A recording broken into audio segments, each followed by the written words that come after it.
အားလုံးပဲမင်္ဂလာပါ King Love မြန်မာမှပြန်လည်ပြီးကြိုဆိုလိုက်ပါတယ်လွန်ခဲ့တဲ့နှစ်အနည်းငယ်တုန်းက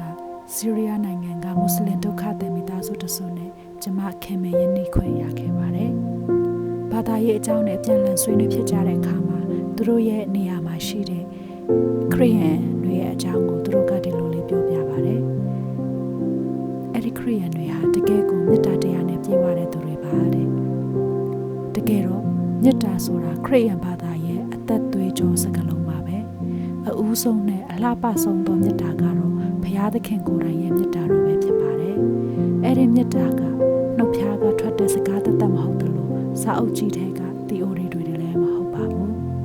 နှွေးထွေးကျင်နာပြီးလက်တွေ့ကြတဲ့အပြင်စိတ်နှလုံးကိုပါထိတွေ့စေတဲ့မေတ္တာမျိုးဖြစ်ပါတယ်ဒါဟာသင်အတွက်တင်မကဘူးဘယ်နေရာမှာပဲရှိနေပါစေလူသားတိုင်းအတွက်ဖြစ်တည်နေတဲ့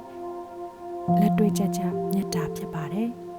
ဖခင်သခင်ရဲ့မေတ္တာတော်ကိုအမှန်တကယ်ထိတွေ့ခံစားရတဲ့သူတိုင်းဟာပြောင်းလဲသွားကြတာတွေပါပဲ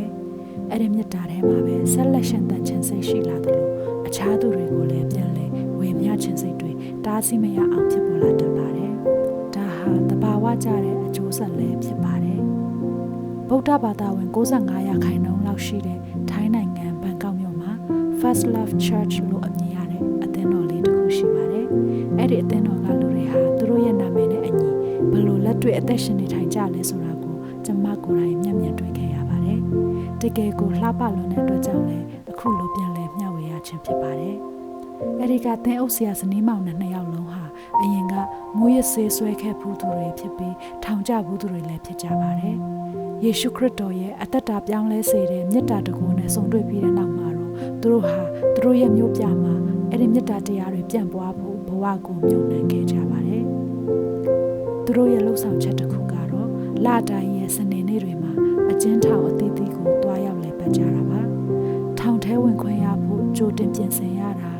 တနေရာနဲ့တနေရာခရီးအကွာဝေလွန်းတာကြောင့်တွားဖို့ပြင်ဆင်ရတာလှုပ်ထုံးလုပ်နည်းတွေဆောင်ရွက်ရတာဟာအချိန်အတော်ပေးရပါတယ်။အစီအစဉ်တွေပြီးလို့ပြန်လာတဲ့ထိဆိုရင်တနေ့တာရဲ့9နာရီ10နာရီလောက်အချိန်ပေးရတဲ့အလုပ်တစ်ခုလိုပါပဲဒီလူတွေဟာသူတို့ရဲ့ဆွေမျိုးတငယ်ချင်းဒါမှမဟုတ်အိမ်နေချင်းတွေကိုသွားတွေ့နေတာမဟုတ်ပါဘူးအကျဉ်းသားတွေအားလုံးဟာသူတို့အတွက်တော့လူစိမ်းတွေတသက်ပါပဲသင်ရဲ့အဖိုးတန်လှတဲ့အားလက်ရက်မှာအကျဉ်းသားတွေကိုခဏတာပျော်ရွှင်စေဖို့အတွက်အကျဉ်းထောင်ကိုတစ်ခေါက်တည်းမဟုတ်ပဲတစ်လပြီးတစ်လနှစ်ချီပြီးသွားနိုင်ပါမလားကိုပြန်မေးခြင်းရဲ့အဖြေကရှင်းပါတယ်လူတော်တော်များများကတော့အားလက်ရက်မှာအိယာထဲနားနေတာဒါမှမဟုတ်ရုပ်ရှင်ကြည့်တာဘောလုံးပွဲကြည့်တာစားတောက်ဆိုင်သွားတာမျိုးကိုပဲပို့ပြီးတော့လုပ်ချင်ကြမှာပါဒါပေမဲ့T1ကတဝတ်မီးနဲ့အခြားသူတွေကတော့အကျဉ်းသားတွေအတွက်ဒီချစ်ချင်းမြတ်တာဖြန့်ဝေခြင်းကိုနှစ်ပေါင်းများစွာလှုံ့ဆော်နေကြပါတယ်အကြောင်းရင်းကတော့သူတို့ကိုယ်တိုင်ဖခင်သခင်ရဲ့မြတ်တာတော်ကိုထိတွေ့ခံစားခဲ့ကြရလို့ပါပဲ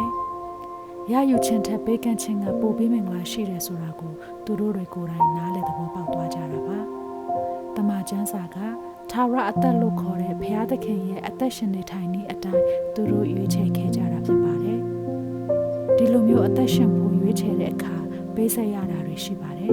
ဒါပေမဲ့ဒါကိုပဲသခင်ယေရှုကကျင်းသောလမ်းကိုရှောက်လန်းခြင်းလို့ခေါ်ဆိုခဲ့တာပါဒါပေမဲ့အဲ့ဒီလမ်းဟာခက်ခဲတာထပ်ပို့ပြီးတော့အဖိုးတန်ပါတယ်သခင်ယေရှုဘယ်လိုရှောက်ရမလဲဆိုတာပြသခဲ့ရုံတည်းမကပဲအဲ့ဒီလမ်းကိုရှောက်မဲ့သူတွေနဲ့အတူအမြဲရှိနေမယ်လို့ဂတိပေးခဲ့ပါတယ်အဲ့ဒီဂတိတော်တွေကြောင့်ပဲကျမတို့ရှောက်လန်းနိုင်ကြတာဖြစ်ပါတယ်ဒါဟာစူပါဟီးရိုးတွေဒါမှမဟုတ်ထူးချွန်တဲ့သူတွေအတွက်ပဲမဟုတ်ပါဘူးလူတိုင်းအတွက်ဖြစ်ပါတယ်ကျမပြောပြခဲ့တဲ့သူတွေဟာလည်းမူရစေးဆွဲသူတွေထောင်ကျဘူးသူတွေကနေစတင်ခဲ့တယ်ဆိုတာသတိရလိုက်ပါဖခင်သခင်ရဲ့မြတ်တာတော်နဲ့နှုတ်ကပတ်တော်ကိုစိတ်ရမ်းမှန်နဲ့ရှာဖွေသူတိုင်းရဲ့ဘဝကိုဖခင်သခင်ပြောင်းလဲပေးနိုင်ပါတယ်ဖခင်သခင်ဟာပြောင်းလဲဖို့စိတ်ဆန္ဒရှိတဲ့လူတိုင်းအတွက်အမြဲတမ်းအစဉ်သင်ရှိနေတာဖြစ်တယ်